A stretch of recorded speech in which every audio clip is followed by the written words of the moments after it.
All right, here we are. Yeah, this is we made it 2 weeks, which is longer than most podcast things, which is I'm very proud of. Yeah, Uh, I mean, the thing is that we're starting. We're getting our feet wet. We're trying to figure out like how this software works. We're trying to figure out our topics. But the point is, I've always found that the point is just to keep moving forward. Just keep putting one step in front of the other, and whatever happens, you make it better a little bit every time. yeah, uh, so let's put that timer on real quick, Let's make do it. sure it's on. All right, here we go. Cool. Right when the timer starts, boom. Hey, we got new stickers. The sticker is this. It glows in the dark. There's only like 50 of these, and you should give me $3 or find me in person, and I might give you one. But this will take you to the album that me and Andrew put together. You should check that out. Oh That's shoot, I right. don't know what I just did. Are you still Slump there? can be fun, but at the same time, it needs to be Ah, functional. The ah, flow expedition can ah, do their job. ah. Okay, that's Okay. great. That's what people want. That's reality. Exactly. Yeah. That's pushing one button wrong and things going wrong. So we initially So were gonna. Oh, you go. No, go ahead. I was just gonna say that. So the sticker is just supporting the project that we've been working on. Yeah. So if Yeah, you give us dollars for the sticker, we can then take those dollars and make other things like stickers or tapes or CDs or maybe one day records. Records are expensive right now. Maybe do some exactly. live shows with it. So if you like that thing you saw, that channel that probably brought you here, if you figure out a text, we'll get this to you. And but yeah, I want to. We were going to talk about NFTs more, which we will, and we'll Yeah, discuss it. we'll come back to this. I've sent you 12 images that you can put music to, and once we need the real images, I'll find them again and send them in a better packet because I sent them low res to start out with. But Yeah, we can totally make that work. But I it is February. It's been winter all year, and man, it's hard to do. It's like to do a life that is creative is really hard because you always have to do it. And that is exhausting. And it's like it's funny when people are like, "Oh, I'm on my grind. I'm doing the grind." But like it it's and it's one of those things like it's you have to like show up to the gym on the bad days, yeah, but boy, every day you have to show up to the gym when it comes to art stuff. How do you deal with that, Andrew? yeah. I mean, that's interesting. I mean, I like the way you put that. It's in when it's great. Everyone talks about like doing what you love and enjoying. If you do what you love, you never have to work a day in your life, and that is the biggest lie I've ever heard. You know, Because what it is really is that if you do what you love, then the outcome is rewarding. That's really what it is. But the process isn't any less difficult. And it's when you have your good days, and that's I think that's the other thing is that artists, me included, and uh, we have a lot of ups and downs. And I don't know if it's more than non-artists or not. Who knows?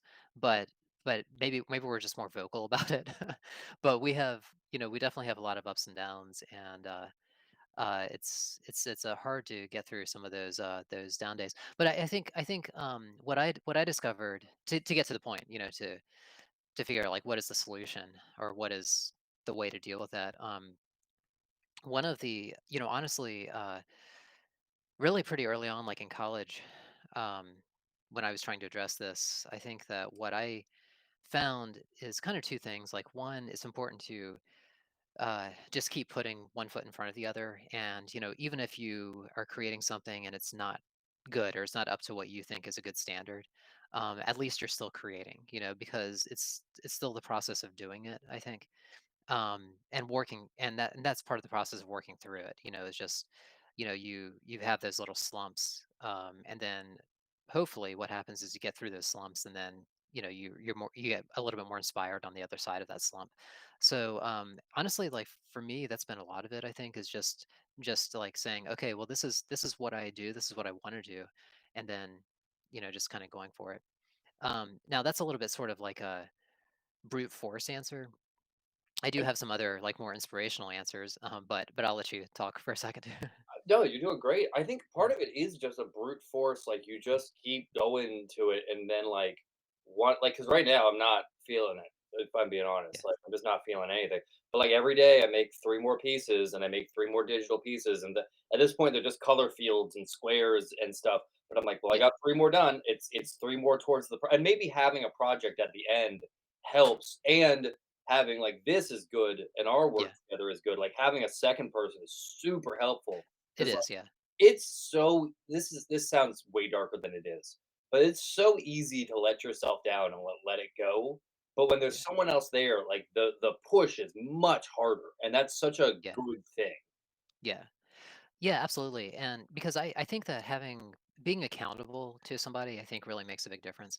And I think this kind of collaboration that we have, I think is the good kind of accountability. You know, if you, have a job, and you're working and you don't like your boss or whatever, that's not the good kind of not the good in the, you know, good lifestyle kind of accountability way, but that's a whole different topic. But like if you have a partner, a collaborator, then I think that's a good kind of accountability because it means that you have to do something, you can't just let the other person, you can't leave them hanging.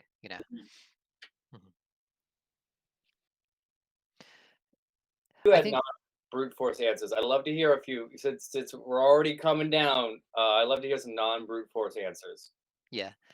Um, so uh, I think I think a lot of it, for me, I'm just trying to think through this. Like it's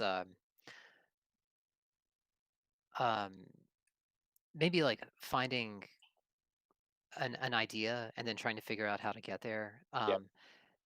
Like even this project, like this sort of newer project that we have been sort of talking around a couple times.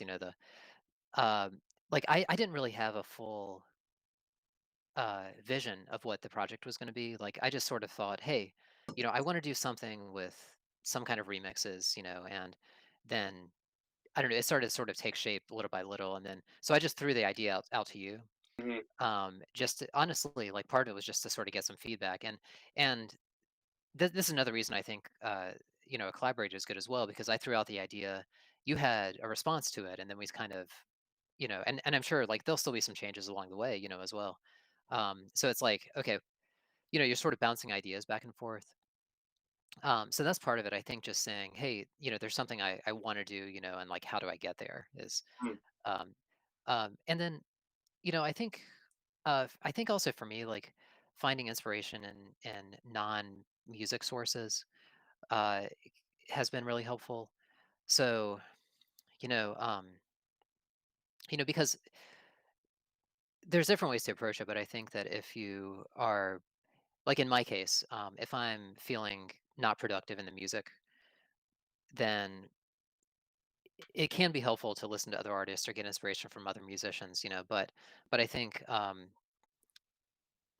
I found it actually, honestly, a little bit more helpful to get out of those kind of slumps to, find maybe look at like movies or books or something like that and try to find a source of inspiration that way. Um, we've talked about Tarantino before. Um, I mean, honestly, like I feel like his movies are really inspirational in a lot of ways, just because um, they spark ideas. You know, Mhm. and I think that's what it is like finding things that kind of spark ideas.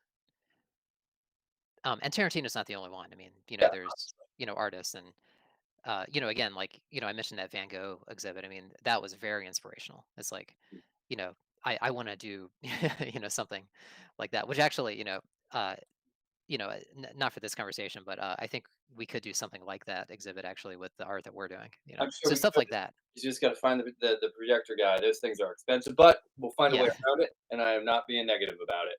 Uh, exactly. you know what's interesting for me, and maybe you're different about this. At least when it comes to performances, the big highs are nice. The I Yeah. am very good, and the big lows are useful. They are like you just go, Mhm. ah man, everybody in that bar hated me. They can get what I was doing, but I'm doing it not despite them. Ha ha. I feel like the grindy ones are always the hardest. Where you're like, it wasn't was it good or bad? "Yeah, man, I know what I'm doing, so it was fine." You know what I mean? Like, it's fine is so much harder than for me, than it's terrible, because it's terrible, you can prove somebody wrong, but it's fine, you're like, I don't know, it's a lukewarm bath. How do you want me to Yeah, and I think I mean, definitely as a performer, and it sounds like maybe well, because I mean, you're a performer for you do stand up and stuff like that as well. And I think as a performer, that part of the reason you perform, is because you want that feedback. You want, it's it's both. I mean, I can honestly say like it's both. I mean, part of me is that virtuistic answer, where I want people to I want to bring art to people. I want to share art with people. I mean that's absolutely true. But I think I would also be a liar if I didn't say, well, I appreciate it, when I get that applause. I mean, like that's where the high comes from. I mean, I think it can be both, and that's so it can be narcissistic, but it can also be virtuous, I think, as well at the same time. one of the nice things about I don't music. I am now in a band where I do not play any music. Hmm. It's hard to explain to people, but it's hard to. I assume one of the nice things about music is like if things go sideways, you can go back to craft. Like Hmm. if you're like this isn't like you can like work on this is what I want my hands to do. This is what I want my vocals to do. If like and that's something I find to be really useful sometimes is Hmm. just like I don't have to if a lot some of the art I make, and I won't say which ones. The art part of it maybe happens 20 or 30 minutes down the line, and a Hmm. lot of it is just doing a system that I know how to do and doing that system over, and then I get to a point where I go, okay, now I start being able to do art. So being able to hide behind craft or like the system Yeah. is a really useful like you should learn craft, like you should get good at you should Yeah. learn how to do stuff well, but also like it lets you stall out the creative part for as long as you can. If you can paint Yeah. a fence for a long time, it's way easier than, having to figure out how you're gonna if you already are painting the fence, you don't have to figure out how you're gonna paint the fence. Yeah. Yeah, absolutely, and I think that's why, like, with a lot of the music theory classes, Mhm. you have two kinds of people. I mean, some people are really, you know, gung ho about music theory, but a lot of people, especially when they come in from um, a non music reading background or something like that, then the perception is, well, the music theory is actually going to make me a worse musician. And I always just tell them, well, I've never seen that, and all the students I've had. Music theory will never make you a worse musician. And it's not that you have to have music theory to be a great musician. I mean, you know, there's plenty of musicians and bands, that know nothing about music theory that I admire and that I love. But it's just having those skills, give you more tools in your toolkit. Yeah. Well, and it gives you, and it was the thing I said before, is if you go, okay, so in music theory, if I put these three things next to each other over and over again, like Yeah. I'm speaking as not an idiot, but as someone who knows just enough to get himself in a whole lot of trouble. Mhm. Um, but the ability to just go, okay, if you know how a sonnet works, you can do the rules of a sonnet. This is Yeah. I've changed over a little bit, but you can do the rules of a sonnet and just keep doing that. And Mhm. then once you've done a couple of those, now you have something. Like I always feel like starting is one of the hardest and most important things is Yeah. start. Uh, Exactly. that's why sometimes when I'm doing digital stuff, I make some of the dumbest things you like. I'll just make Mm. dumb things of my friends and send it to them because like getting to the studio, not just physically but like mentally, getting into a studio space is probably the hardest step every time. Exactly. Yeah, and I think that's probably why I started the conversation with like talking about the brute force, just because like I think for me, that's what a lot of my life and my career has been is just like, okay, you have to be there, you've got to do it. I mean, going to the gym is the same thing. Like I exercise, and it's like I love to exercise, but of course, sometimes I don't want to do it, and it's just things. Okay, well, you have to do it. You've got to be there, and I think that for me, just telling myself that I have to be there, I have to do it, I have to write music, um, that that helps me kind of get through it. I think because and maybe that's not the healthiest mentally way to approach it, but it's kind of the way that I usually approach it. I mean, I feel like if it kind of is because, like, don't worry if it's like, let other people decide if it's good. Mhm. Just like it's so. It's also we sit upon our perch and go, just Right. start. But I mean, Yeah. I have enough. But if you and also if you can't do X, like some days I just can't do it, so I just dye T-shirts all day Yeah. because it's still doing something. You know, Exactly. Yeah. do something, I guess. Yeah.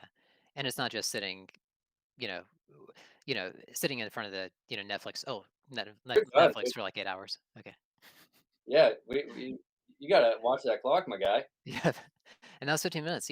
I mean, this is good though because there's a lot more we could say about this, uh, but it's good to sort of maybe put a cap on it. I think. Well, that's are we? We're not recording, are we? Oh, we are. Yeah. Oh, we're done. You're done. Get Oh, out. it's time. Okay. Yeah, All yeah. right. Bye, everybody. Bye. Watch the Yonko LLC buy a sticker. Get out of here. That's all right. All right. See you next.